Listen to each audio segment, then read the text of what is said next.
ใจของน้องได้ตอนนี้เป็นแนวไหนโสดคือเก่าโสดคือเก่าอ้าวสร้างว่าแท้นั่นล่ะมันแม่นบ่โสดนะ14กุมภา14แล้วกุมก็ยั ภาง โส ยัง ด บ่ อยู่ โส เนาะ ดอยู่รวมๆก็คือ14กุมภาเนาะได้ยังแล้วเป็นของขวัญเลย ยังไม่ได้ยัง คือว่าแล้วคนโสดเนาะ น้อย คนโสดไอ้ชีเอามาแต่ใส่เนาะวันแรกกันเนาะเพราะว่า14กุมภานี่หนึงนี่คำบ่ได้จากหมู่ก็ต้องได้จากแฟน ทัก เนาะ ทายสบายดี FC เบอร์สุขุสุคนสบายดีวันแห่งความหักเนาะ14กุมภาแล้วทุกคนเลยมื้อนี้ก็เปิดภาพมาก็อยู่เฮือนน้องนี่เนาะทุกคนผู้ทางน้องเพิ่นกำลังนั่งถาเฮาเลยทุกคนมื้อนี้น้องเพิ่นแต่งตัวเป็นตาแพงทุกคนเลยมื้อนี้ก็คือมีทางทีมงานเนาะมีของขวัญมาให้น้องเพิ่น14กุมภาทุกคนเลยดีมุกดีใจแทนน้องเพิ่นเนาะสิเป็นนมทางไหนนั่นก็เข้าไปอบไปลมเข้าไปสอบถามเบิ่งทุกคนเลยตอนนี้กำมาฮอดจอดถึงแล้วเนาะเบิ่งคลิปแล้วอย่าลืมกดไลค์กดแชร์ให้สาวละน้อยเด้อทุกคนเพื่อเป็นแรงบันดาลใจสาวละน้อยได้เห็นคลิปต่อๆไปเนาะทุกคนเนาะโดยป้าคุณน้องเพิ่นกันสวัสดีน้องละป้ามื่อนี้คือแต่งตัวเป็นตะแพงแต่มื่อนี้สิไปทางไหนก็คือแคนหมู่โอ้ไปผูกแขนหมู่ผูกแขนหมู่เอาผัวบ่ลงละเดินเท่าไหร่รอเพิ่นสิลงไทยเออเพิ่นสิไปไทยแล้วก็เลยผูกแขนก่อนไปคิดว่าหมูดกินดองแต่งงานนะ โดยสิไปใช้น้องหลานมื้อนี้ ไปผูกแคนหมู่ แขนหมู่ โดยหมู่เอาผัวบ่รู้ไหน เพิ่นสิไปไทยโอ้แขนหมู่สิไปไทย โอ้สิไปไทยก็ต้องผูกแขนบ่น้องล่ะ แม่น ผูกแขนให้หาเงินหาคำให้เก่งให้ได้เนาะ โอ้ ให้อยู่ดีมีแห้ง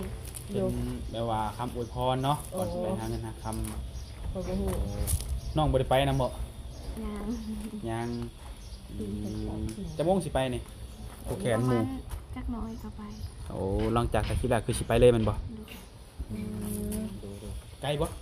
ไกลอยู่ คนละบ้านบ่ หน่อย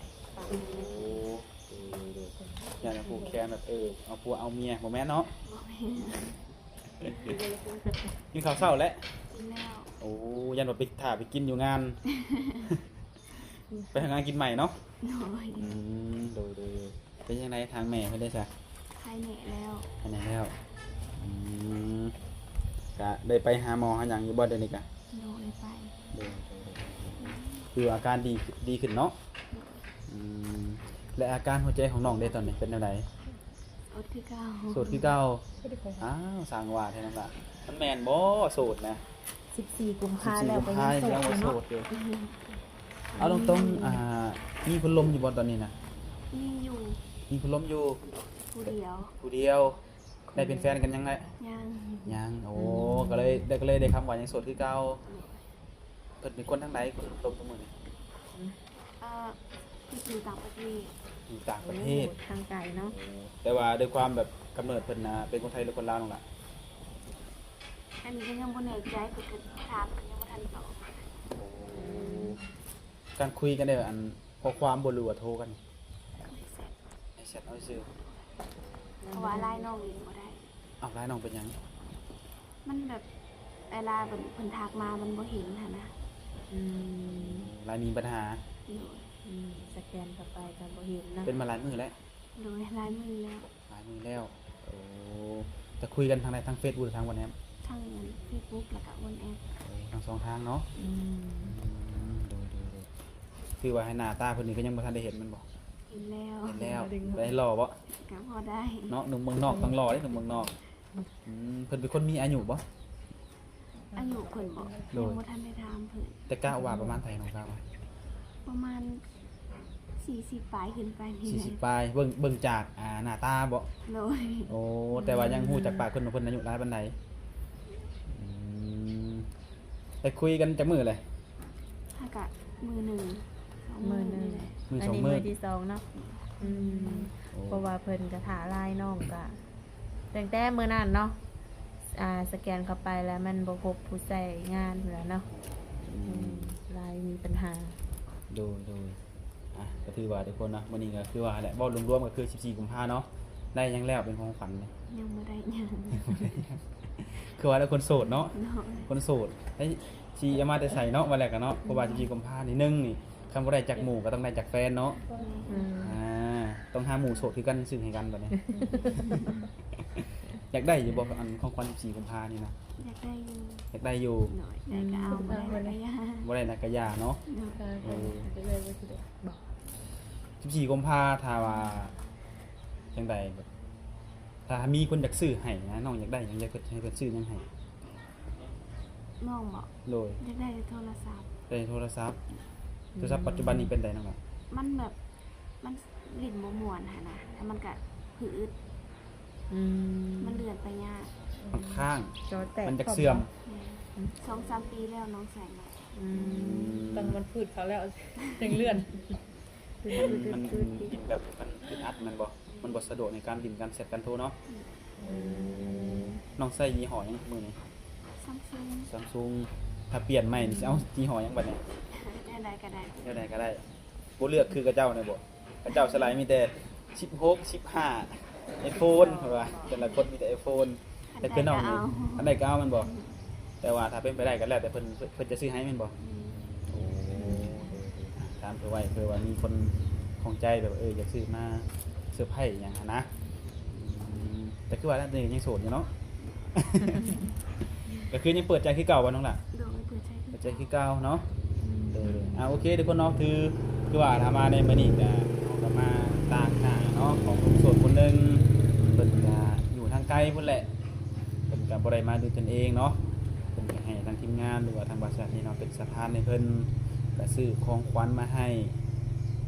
เป็นของขวัญวันวาเลนไทน์14กุมภาพันธ์วันนี้หั่นนะโดยก็ที่เอาให้เพิ่นเลยทุกคนเนาะเฮาก็ซื้อมาไปนที่ร้อยแล้วก็ให้เบิ่งกันเนาะก็บ่ว่าจะถูกใจน้องหล่าหรือบ่เนาะ น้องหลามันก็ได้ทำมือขอบใจ ที่บ่ถูกก็ต้องเอาเนาะเพิ่นซื้อให้แล้วอ่า ได้อะไรบ่สิได้ อยู่ทางในเด้บ่แม่นได้ตัวน้องนี่ อ๋อยังไงบ่ ต้องจับออกมา จะ เบิ่ง บัง เด้ ล อง ล่ะ ตัวในไหน เป็นอะไรนะป้าเป็นยังไงนะกระเป๋าโอ้กระเป๋างามอะไร ใหม่เลยเนาะยังบ่ทันแกะต้องเลย เนาะ ลองพายด้วย เป็นตะโมะตะแพงส่วนใหญ่ก็จะสิหิวเอาเนาะแต่ว่าสายพายก็มีน้องหลายอยู่ในนะ เอามาเบิ่งด้วยสายพานอยู่ในมันนะ มีอย่างจักที่จะลงเรืออยู่ในหาด นี่ยังในอะไรในธงนะ มี10นาทีเนาะในทางก็จะว่ามีสายยาวอยู่ในว่ะ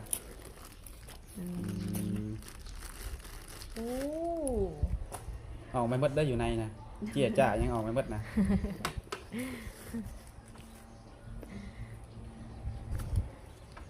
โอ้มีเงินอีกเลย อีกแล้ว มีเงินมานำอีกใช้เงิน มีเงินก็คอยมาชนแต่เด็กคนชนซนแต่ชายกระเป๋าตัวนี้เนาะ เงินของตาไว้ก่อน เงินนี่ใบตามหลัง ก็ ทุกคน นั่งมันฟิวเลยนะก็ใช้มีบ่มันก็ มีซีไป สองระบบทุกคนเนาะหมักหิวกับหิวหมักพายกับพายฮะนะ โอ้ อันนี้คือใบที่ว่าน้องเพิ่นอยากไล่ใบเลขนะบ่มีเนาะในตลาดเซโนก็เลยถามน้องเพิ่นว่าเปลี่ยนเป็นแบบอื่นแทนบ่ก็เลยเปลี่ยนเป็นแบบนี้ก็ถือว่าเข้ากับน้องเพิ่นเลยเนาะ แม่นงามแบบนี้นะเป็นตะเพง ตำหนิเลย เนาะ ใส่บ่ได้ ใส่บ่ได้อีก พยายามต่อไปของใหม่กับที่เดียวตรงไหนเลยยังบ่ลึงมันยังบ่ลึงบ่เคยมันจะใส่ยาก แต่เอ้ยว่าหิวเอาสิเป็นตะแพงกว่าเนาะ แม่หิวหิวไปลงปะไว้พอเราห่วงมาหากระเป๋าเห็นแต่ผูกแขนหมูโอ้ยได้กระเป๋าแบบไปผูกแขนหมูเลยใส่ผ้าไปผูกแขนหมูเลย สิยากแท้เนาะเอา มัน แบ เป็น บ ยัง มา ไง เลย ขึ้นอยากแท้ ให้เอ้ย โอ้ ไว้ใจให้ดู กำลังชิวกันกำลังชิวกันเลย เหรอ เอ๊ะ สายได้ แบบใดมันบ่มันเป็นคือใส่แอลแม่นบ่เป็นฮูเนาะครับ ใส่รถ มักสั่น ตาม มัก ระดับ ยาว เลย โอ้ มากอยู่บ่ โดย เอาเงินได้ลงหลับปีได้ปีใส่กระเป๋า เราเบิ่ง ได้ เงินมีเท่าได้เงินหาน้องหล่ะจักใบ เบิ่งไอ้เมย์ เงิ จ้อน งตา ปิ อยู่ ว อยู่ แต่ว่า นะ พี่เห็นจริงได้ลงหลับนับด้วย มีเงินให้นำทุกคน แจกหมูยังทานหน่อยได้ เท่าไรน้อง แส หล่ะ นกับ12,000 อ๋อ 412,000 412,000 ฮู้บ่ว่าผู้ใดซื้อให้ ยัน เอาจริงบ่ฮู้ เจ้าบอกกับไฟใช่ลงหลับเจ้าได้บอกกับไฟใช่ จะคุยกับเพิ่นว่านี่คือ คิดว่าไผได้บัดนี้ กระซ่างเนาะ เสร็จบัดนี้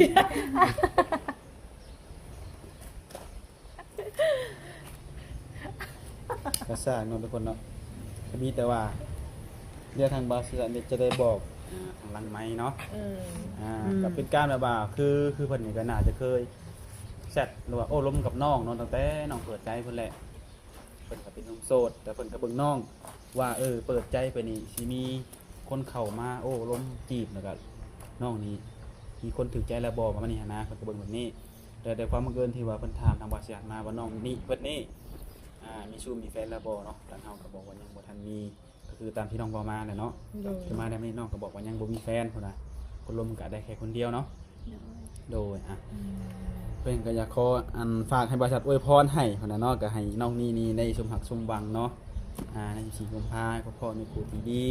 ให้เจอคนดีๆบ่ว่าสิเป็นหนุ่มทางใดก็แล้วแต่เนาะขอให้มีแต่ความจริงใจเข้ามาหาน้องเนาะ